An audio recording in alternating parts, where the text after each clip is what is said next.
a lot of people talking about this niche thing online. You know you need one, but you're not quite sure what a niche is and how you can find yours. Today on Free Mama TV, you'll learn the right way to find a niche so that you can build a profitable freelancing business from home, the right way. Plus, at the end of this video, I'll tell you how to get a totally free list of over 70 skills business owners desperately need your help with. So be sure to stick around for that.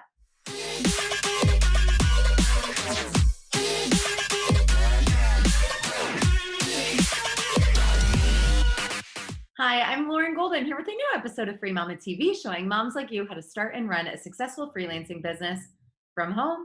Subscribe to my channel and hit the bell to be notified when I post a new episode of Free Mama TV right here each and every Tuesday.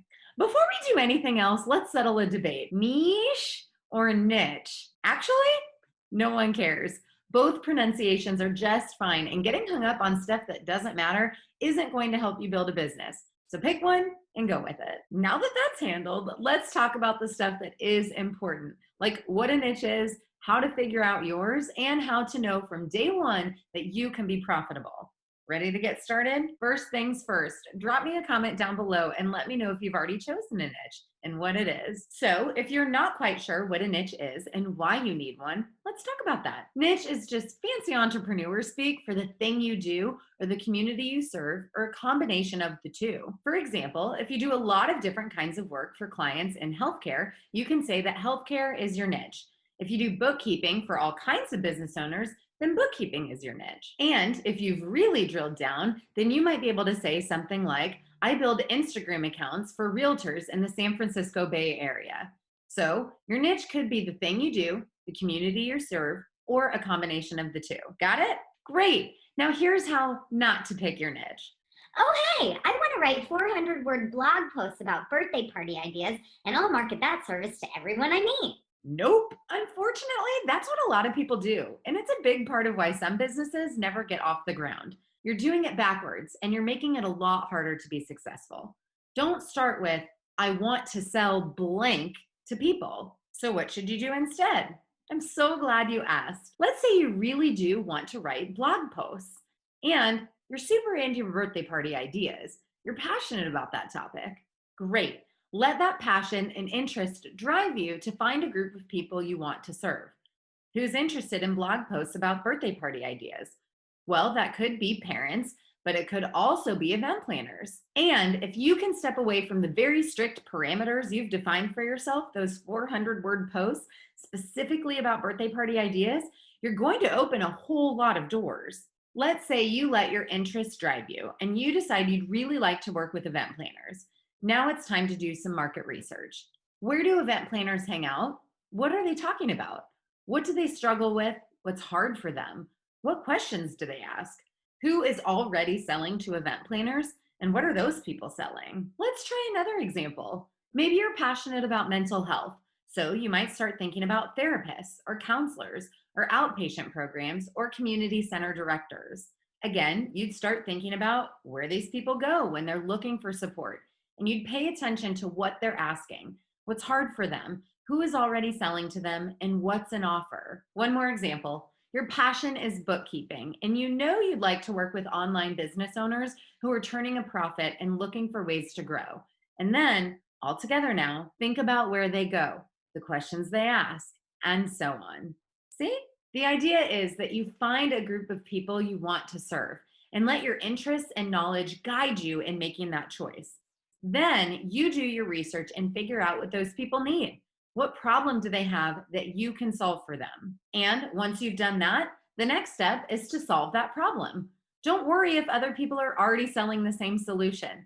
That's actually a really good sign. It means that there's a market for what you're offering, that people know about the solution, and that people are willing to invest in the solution. Your job now is to take a close look at what's being offered and figure out what you can do differently or better than other people. So let's go back to our earlier examples. Maybe if you're hanging out with event planners, you'll hear them say again and again that their biggest problem is keeping track of everything they need to do to run a successful event. That might prompt you to build out some organizational systems or to market yourself as a second brain. Therapists might talk about needing easy ways to educate family members, which might be an opportunity for you to create some content they can reuse on demand. And those online business owners might talk about needing a way to manage expenses and plan for growth in a smart, risk-free way. See what's happening here?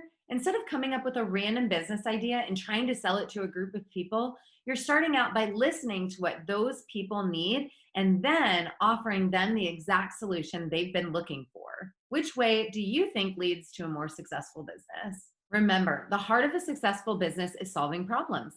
As a freelancer, you want to figure out who you serve and then listen to those people. They'll tell you exactly what they need if you listen and pay attention. One other thing to keep in mind, your niche will probably change over time. And that's a good thing. Don't go into this thinking that if you choose to handle social media marketing for dental practices, that's what you're going to do for the rest of your life. As you work with clients and take on projects, you'll discover what you love and what you don't love quite as much. For example, I had to work with a few realtors to discover that realtors aren't my dream clients. That experience led me to getting clearer on who I did want to work with, which was a very good thing. So now you know how to find a niche. Knowing your niche will allow you to effectively channel your marketing and networking efforts to the right group of people. It will also help you be able to clearly communicate what it is that you do. If you're new to freelancing or looking for a new niche, might I suggest my free skills checklist with over 70 in-demand services that you can provide to entrepreneurs who are desperate for your help. You can find the link down below this video. Also, if you want to join a community of mamas just like you, I have a Facebook group where thousands of mamas come together for support and action-taking tips and motivation. As always, if you liked this video, please let me know by liking it below, subscribe, and share it with your fellow mamas. And comment below with hashtag I am a free mama if you have found your niche. Okay. My brain is like, how can you? We're having a moment. Other people say it niche. That's all I'm thinking. I say niche. Okay, we're gonna try again. Niche. Uh-oh, to find a niche. I'm red, I'm white, I'm backlit. These lights are not good. Keep going like gray. Oh, this is fun. Lovely. Great. No. Oh, that was a mouthful. Oh, that'd be helpful if I could read my own stuff. Read my own stuff, right? We don't know. Bum, bum.